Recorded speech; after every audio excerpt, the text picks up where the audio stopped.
ꯀꯔꯤꯅꯣ ꯃꯤ ꯅꯪ ꯇꯧꯗꯕ ꯇ꯭ꯔꯛ ꯆꯥꯕ ꯁꯥꯎ ꯍꯥꯏꯕꯅꯤꯅꯦ ꯏꯕꯨꯡꯉꯣ ꯅꯪꯁꯨ ꯁꯤ ꯐꯣꯟꯁꯤ ꯌꯣꯟꯊꯣꯛꯑꯝꯕꯒꯤ ꯍꯥꯏꯌꯨꯃꯤ ꯀꯩꯗꯤ ꯍꯥꯞꯄ ꯂꯧꯁꯤ ꯑꯗꯨ ꯅꯪ ꯐꯣꯟꯁꯤꯗꯤ ꯀꯥꯏꯔꯦ ꯑꯗꯨ ꯀꯌꯥꯅꯣ ꯅꯪ ꯍꯥꯏꯁꯤ ꯁꯤ ꯂꯣꯏ ꯉꯥꯜꯂꯤ ꯇꯨꯗ꯭ꯔꯣ ꯌꯥꯔꯤꯃꯤꯅꯦ ꯌꯥꯔꯣꯏ ꯁꯤ ꯐꯣꯟꯁꯤꯕꯨ ꯌꯦꯡꯉꯨꯅꯦ ꯌꯥꯔꯤꯃꯤꯅꯦ ꯂꯨꯄꯥ 10 ꯄꯤꯅꯤꯡꯗꯦꯅꯦ ꯑꯩꯗꯤ ꯀꯌꯥꯅꯣ ꯅꯪ ꯄꯤꯒꯦ ꯂꯨꯄꯥ 50 ꯈꯛꯇ ꯄꯤꯔꯣ ꯌꯥꯔꯦ ꯂꯨꯄꯥ 2 ꯂꯧꯔꯣꯕ ꯑꯩ ꯄꯤꯔꯝꯃꯒꯦ ꯄꯨꯂꯞ ꯁꯤꯗ 50 ꯈꯛꯇ ꯄꯤꯔꯣ 50ꯗꯨꯗꯤ ꯀꯥꯏꯔꯦ ꯁꯤ ꯃꯃꯥꯏꯁꯤ ꯒꯥꯔꯤ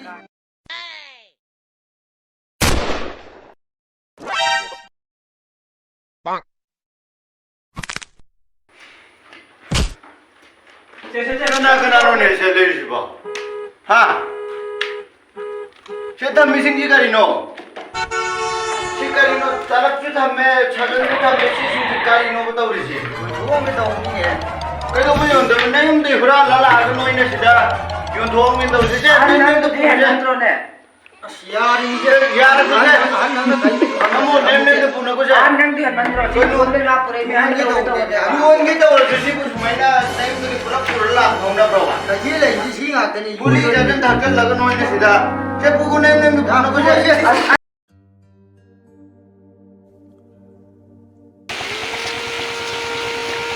ꯅꯣꯡꯉꯥꯟꯕꯗ ꯆꯠꯈꯤꯕꯗꯨ ꯑꯗꯨ ꯅꯨꯄꯥꯗꯨ ꯀꯔꯥꯏꯔꯣꯝ ꯆꯠꯈꯤꯕꯅꯣ ꯈꯪꯗꯦꯕ ꯉꯁꯤ ꯑꯩ ꯁꯣꯔꯣꯛꯇꯅꯦ ꯌꯨꯝꯗ ꯆꯠꯈꯤꯅꯤꯀꯣ ꯄꯨꯡꯁꯤꯁꯨ ꯌꯧꯔꯦꯕ ꯍꯧꯖꯤꯛ ꯐꯥꯎꯕ ꯂꯥꯛꯇ꯭ꯔꯤꯁꯤ ꯃꯥ ꯀꯔꯥꯏꯗꯅꯣ ꯃꯥꯅ ꯆꯠꯈ꯭ꯔꯤꯁꯤ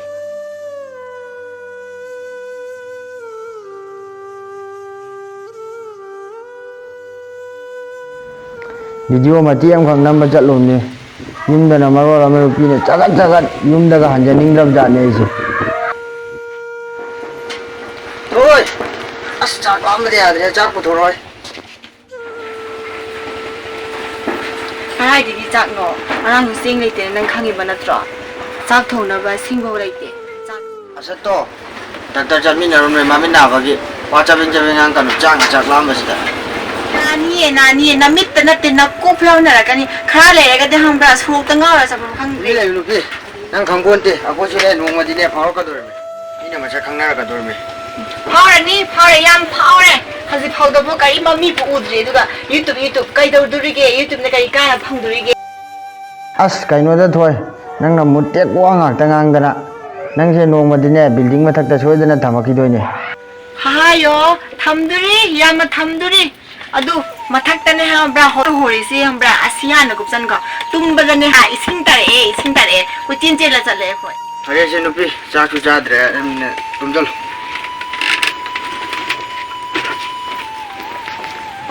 ꯆꯍꯤ ꯁꯨꯗ꯭ꯔꯤꯉꯩꯗ ꯅꯨꯄꯤ ꯍꯦꯛ ꯊꯤꯖꯤꯜꯂꯨꯗꯅ ꯊꯕꯛꯀꯁꯦ ꯇꯧꯐꯝ ꯂꯥꯛꯐꯝ ꯈꯪꯕ ꯖꯥꯠ ꯅꯠꯇꯦ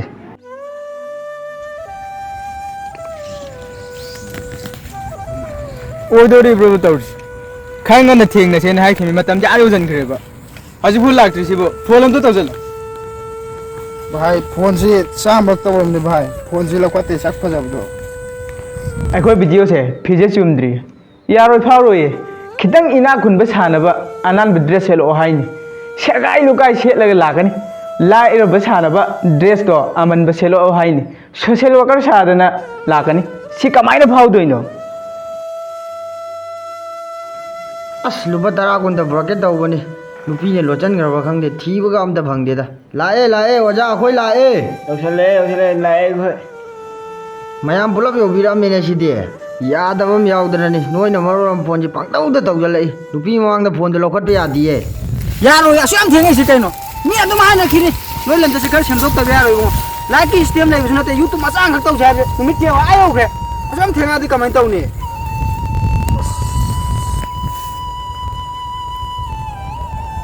ꯌꯥꯔꯣꯏꯅꯦ ꯅꯨꯄꯤꯅꯦꯅꯦ ꯆꯍꯤ ꯁꯨꯗ꯭ꯔꯤꯕ ꯃꯁꯝ ꯍꯧꯕꯕꯨ ꯂꯣꯏꯗ꯭ꯔꯤꯕ ꯍꯩꯕꯤ ꯃꯥꯟꯕꯤ ꯑꯃ ꯂꯧꯁꯤꯜꯂꯒ ꯅꯨꯄꯤꯗꯨꯅ ꯍꯦꯂꯤꯀꯣꯞꯇꯔ ꯁꯥꯗꯅ ꯎꯪꯉꯒ ꯂꯩꯔꯝꯃꯤꯅꯦ ꯅꯪ ꯅꯀꯣꯛꯇꯣ ꯈꯨꯗꯣꯝꯕꯤꯗ ꯎꯪꯕꯒꯨꯝ ꯎꯪꯈ꯭ꯔꯦꯕ ꯅꯪ ꯅꯀꯣꯛꯁꯦ ꯍꯥ ꯅꯣꯏꯅ ꯃꯔꯣꯜ ꯑꯃ ꯄꯪꯂꯣꯟꯗ ꯂꯣꯜꯂꯦ ꯑꯁꯨꯝꯕꯣꯟꯗ ꯅꯨꯄꯤꯅ ꯃꯔꯣꯜ ꯉꯥꯡꯕꯗ ꯂꯣꯏꯔꯦ ꯌꯨꯇ꯭ꯌꯨꯕ ꯚꯤꯗꯤꯑꯣ ꯅꯝꯕ ꯆꯠꯄꯗ ꯃꯇꯝ ꯂꯣꯏ ꯃꯥꯡꯍꯜꯂꯦꯅ ꯅꯨꯄꯤꯅ ꯁꯥꯎꯕꯗ ꯂꯣꯏꯔꯦ ꯉꯔꯥꯡꯗꯣ ꯆꯥꯛꯀ ꯊꯣꯡꯉꯝꯗꯦ ꯀꯥꯡꯈꯟꯒꯗꯣ ꯅꯨꯄꯤꯅ ꯂꯣꯏ ꯌꯣꯝꯖꯜꯂ ꯄꯨꯔ ꯆꯠꯈ꯭ꯔꯦ ꯇꯧꯔꯤꯁꯦ ꯑꯩ ꯈꯣꯡ ꯈꯨꯠꯁꯦ ꯄꯨꯟꯁꯤꯜꯂꯒꯅꯦ ꯏꯁꯤꯡ ꯑꯁꯤꯗ ꯂꯪꯊꯒꯦꯔ ꯂꯪꯊꯕꯤꯔꯣ ꯑꯩꯒꯤ ꯐꯣꯟꯒ ꯕ꯭ꯂꯨꯇꯨꯠꯀꯁꯦ ꯑꯩ ꯁꯤꯈ꯭ꯔꯁꯨ ꯅꯨꯄꯤꯗ ꯄꯤꯌꯨ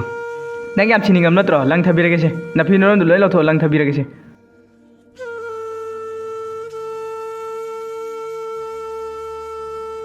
ꯃꯈꯣꯡ ꯃꯈꯨꯠꯇꯣ ꯄꯥꯏꯌꯣ ꯂꯪꯊꯔꯗꯕꯅꯤꯁꯦ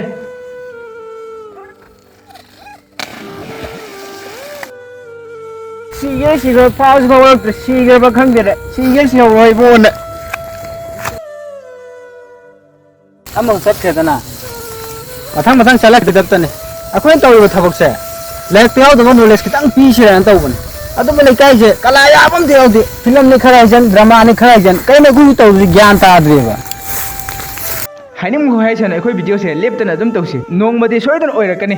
अखोइना पामिसे करिगुंबा अफबा पाउजेल खरा मियाम सिदा पिराम सिराना खोंग थांगिलकबने अदुबु लुरिबदि अखोइगी आर्टिस्ट सिंगसे डायरेक्टर गी ममांगदा असिबुगुम ओइदेबा असिनानेबा अखोइगी वीडियो से हिट चटबा ngamद्रिसे मोइन हाइनरसिंगदो आइगी नासिदा अमता हप्ते moi je youtube taw ba sari ni mi yu taw na ya puchu sata sin sida is taw ba sari